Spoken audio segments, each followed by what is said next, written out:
I'm Dr. Ivan Misner, founder of BNI. My name's Ivan Misner. I'm the founder of BNI.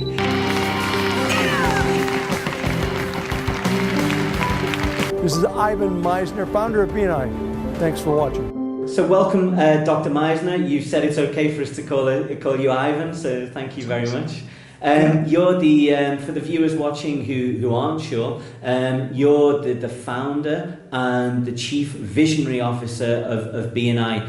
We know what BNI is. Me and Dietmar and the NewsShowTV team are actually members of BNI. We're in our home country, or adopted home country of Portugal. Could you tell the people watching what BNI is? Well, BNI is a business and professional networking organization. We allow one person per profession to join one of our chapters. We get together every week, and our primary purpose is to pass each other referrals. So it's a referral marketing platform for business people around the world. We currently have 9,150 chapters of BNI in more than 70 countries around the world. Last year, the organization passed 11.2 million referrals to members worldwide, which generated for the members 14.2 billion US dollars worth of business. Not bad. For our members all around the world. Now, just so you guys know, 14.2 billion with a B, $14.2 billion is more than the gross domestic product for the country of Liechtenstein. Ah. Pretty cool that we are generating as much business as a small Liechtenstein might be small in population, but it's a significant country. They do a lot of good things. Yeah. One of the things I found is that if people join before they're ready, they're not good members, they don't like it, they're not happy in it. So you got to be ready to make that long-term commitment. You know, networking is more about farming than it is about hunting. It's about cultivating long-term relationships. Right. And if you're not ready for that, it's not going to work. Right, that's right, yeah. Join when you were ready. That's really good. We're ready. That's really good advice. Well, I think we'd like to go on to the book. Yes, the book is really interesting. It's a really, well, I always wonder, after I saw this, somebody wrote a book like this, so you wrote this book, my whole life I was always thinking, really, who should come close to me? And there were a lot of failures in making decisions, and the concept really to see who comes in and how long they stay, or they stay forever. I never had this thinking, really, if I let the people in forever. And, well, let me talk about the concept, and we'll talk about the forever part of it. So the book is called Who's in Your Room? Right. Yeah. And it's about the secret to creating your best life. Yeah. And here's the way it works. Imagine you live your entire life in one room. Mm-hmm. That one room has one door. Yeah. Yeah. That one door is an only door, so that when people come into your life or into your room, they're there forever. Yeah. You can never get them out. Now, luckily, this is a metaphor, but guys, if it were true, would you be more selective about who you let into your life? Absolutely. Yeah. It is, and so here's the thing. In the book, what we try to do is we try to make it very actionable. It's short. I don't know if you guys have actually seen the book. It's short. It's that thick. So, it's very easy to go through, You can read it in 2 hours. Yeah. Which is interesting because originally we had it up to 45,000 words. Okay. And we were like, this is just too much. We want it to be sharp, right to the point. Yeah. We want actionable items. Yeah. So we cut it from 45,000 to 15,000 words. No. Oh, wow. Each chapter is very actionable. Yeah. And so what we want to do is first we talk about, all right, so first thing you have to do is get control of your room. Yeah, right. You need to get control of your room. Before you start dealing with all the people you've let in, you need to get control of your room. How do you do that? Well, you do that through what we call the doorman principle. Yeah, I remember. Now, you can call it whatever you want. It can be a bouncer, it can be a guard. You can call it a door person if you want to be politically correct. Call it whatever you want. Mm-hmm. We chose the word doorman. Good. Yeah. The doorman, you got to hire a doorman. Yeah. Yeah. Okay, not really go out and hire a doorman, but the doorman is your conscious and subconscious mind. Yeah. Yeah. That you converse with in your mind about who you let in and who you don't let in to your life. So you have to train yourself, your doorman, on who you let in or who you don't. But what do you train them based on? So the next part of the book is you got to get good with your values. Yes. And so deal breaker, start with the deal breakers, then go to values. Yeah. And once you have the values, you have to learn, and we talk about it in the book, how do you deal with the people that are already in your room? Yeah. Because now you know how to screen out Right. those. How do you deal with the people you let in before you understood the concept? Okay. And then the last part of the book is how do you live your life, the life of your dreams? Yeah. You know, now that you understand the doorman concept, the values, how to deal with these problem people you're in, how do you live the life of your dreams? And it's all about the whole issue of creating balance in your life. I love this book. Yeah, I wish I had this absolutely. book You can when I sense was the 17. enthusiasm. I wish somebody wrote it. Oh, okay. Yeah, actually, yes. It comes even after. Well, I'm That's a good 55. It's something. It comes along. You don't think that way normally, and you always Right, try right. to do the best out of. Even with deal breakers, other guys, you always think, well, maybe not. Maybe I can arrange this somehow. This is not good. Right. And in a funny way, we've known this all our life. I mean, you know, I think everybody I've ever met, their mother has said, Yeah. once you're hanging out with that boy, Yeah, he's yeah. bad, he's a bad influence. Yeah, but That's- they didn't necessarily say why. Yeah. You know, like the reason behind And the they reason. didn't create the framework Exactly. for understanding Exactly. why. Yeah. This is And almost what like this a book does manual, is right? It creates the framework, Yeah. understanding why Yeah. this person isn't a good fit. The consequences.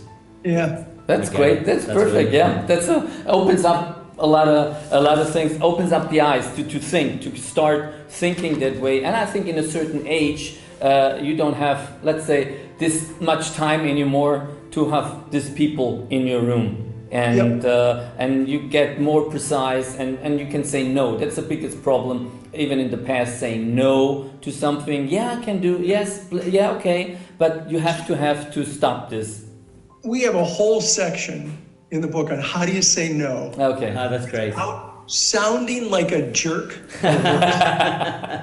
Yeah, Whole well, section of the book. yeah, sometimes you just have to say no whatever, right? It's like no matter how you say Yeah, it. I mean, no can be a one word sentence. Yeah. But you know, when you run a network like I do, I run the world's largest face-to-face networking organization. You don't want to be the guy who's always saying no. Yeah. So, you know, there's some tactful ways of saying no. One of my favorite is, and this is in the book, if I said yes to that, I'm afraid I'd let you down. Hey, that's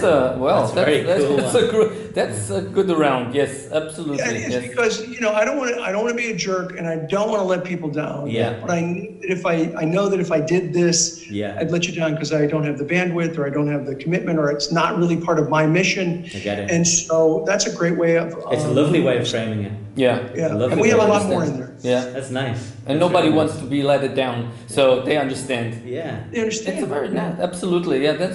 That's great. Perfect. Amazing. we know that you have this hugely successful network. We know that it's the biggest probably in the world, and that it's generating its members all this money. But it seems to me that what would be very interesting to the people watching is to understand how this came about. I've read up a little bit about the kind of origin story in this. I'm very interested to hear your side of it. It seemed that it almost came about through circumstance rather than a plan. Is that right? Yes and no. Okay. And I would say the very, very beginning of it, yes. Okay. But it did not become the company it is without a really... Of course. But, Yeah. but I'm going back to, it was 1985, is that right? Yeah, 1985. Yeah, it was actually 1984 when I came up with the idea. Okay. And I think BNI is the poster child for the phrase, necessity is the mother of invention. Okay. I went to a lot of networking groups in '84. I lost a big client. I was a management consultant. I lost a big client that I thought would renew their contract with me, but I didn't know their finances, and they were going broke, and so they didn't. Yeah. So I went to a lot of networks, and some of them were really mercenary, and I would come back from them, and I felt like I needed to get a shower because it was silly to me. And then I went to these others that were very social, and it was happy hour and hors d'oeuvres. Yeah. I didn't like either of those. Yeah. I wanted something with structure and system that focused on business, but that was relational. Yeah. So I merged those two together. Okay.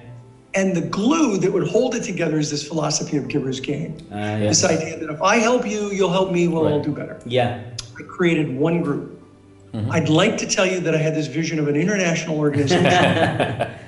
I just needed some referrals for myself, and I wanted to help my friends. Yeah, nice, great. And so I brought in good business professionals. I was mostly networking up. I brought in people who were more successful than me. I started BNI when I was 28 years old. I was the youngest person in the chapter. Everybody else was older than me. And we started meeting, and it was great. And someone came who couldn't join because we only take one person per profession.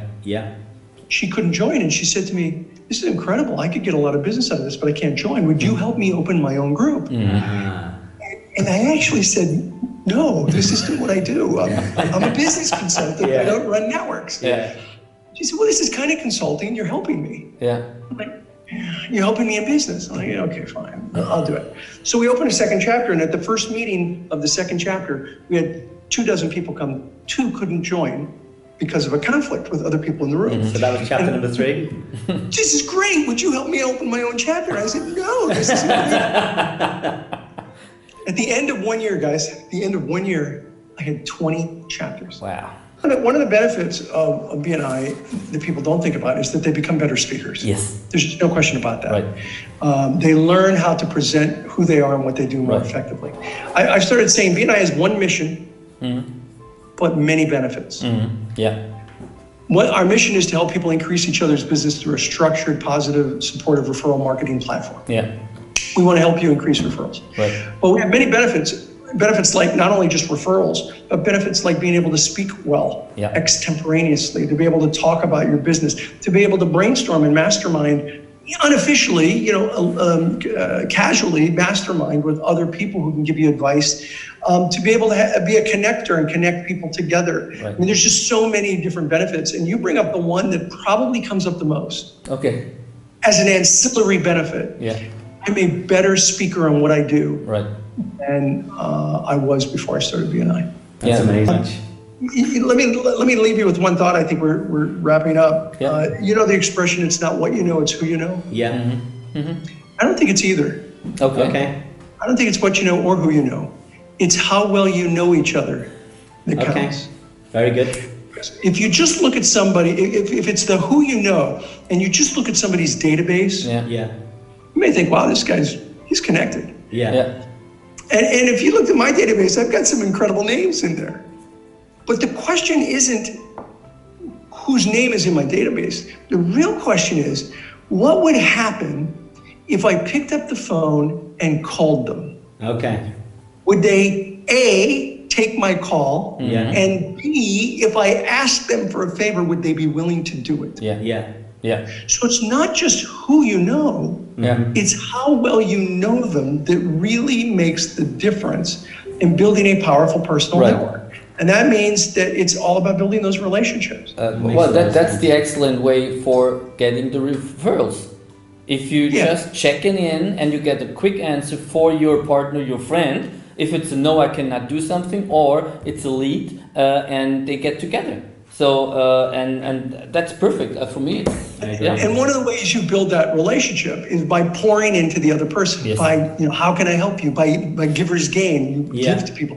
I remember I had a guy a few years ago. His name was Alex, and Alex just kept doing stuff for me, and I kept saying, "Alex, let me pay you for this." He's like, "No, this is what I do. I'll do it."